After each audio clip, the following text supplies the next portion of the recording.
pwede nung kalsada dito, may mga konting curve.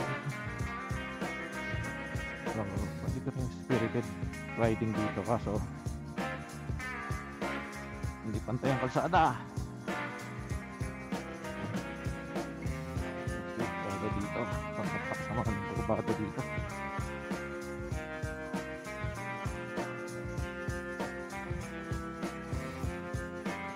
Mga buhangin pa, tinatayo nila dito.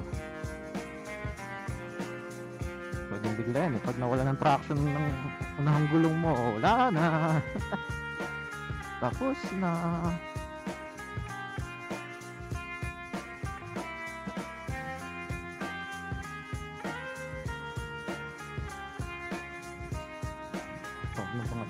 Tambayan ng mga cyclists untuk pares.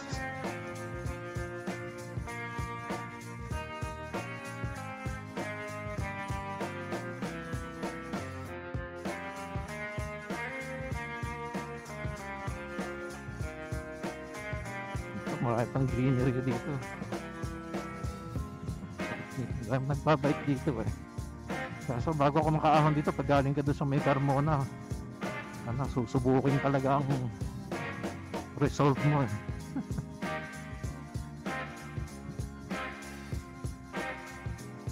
Grabe ahon dito. Sana ng kalsada kung inaspalto na nila, no?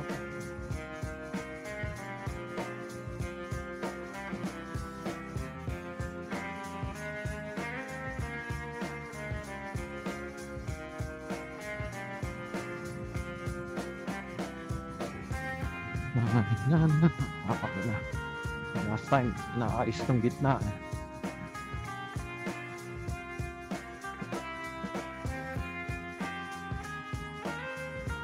Tumang kami isang beses dito na nakakotse kami ni Mrs. Sama ko yung dalawang bata.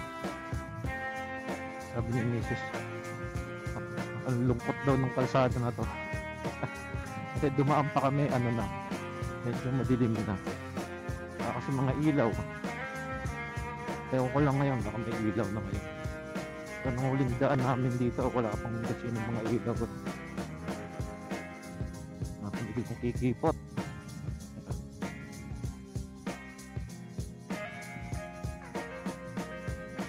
Nakasa sa gilid.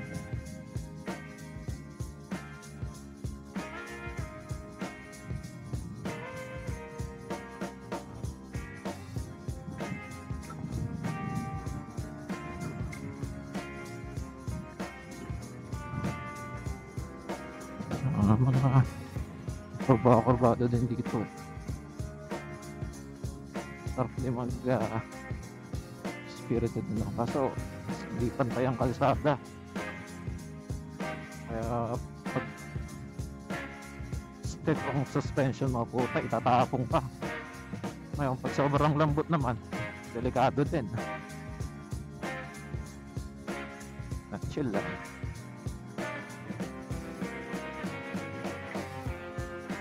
Easy lang tayo. Ako na lang to.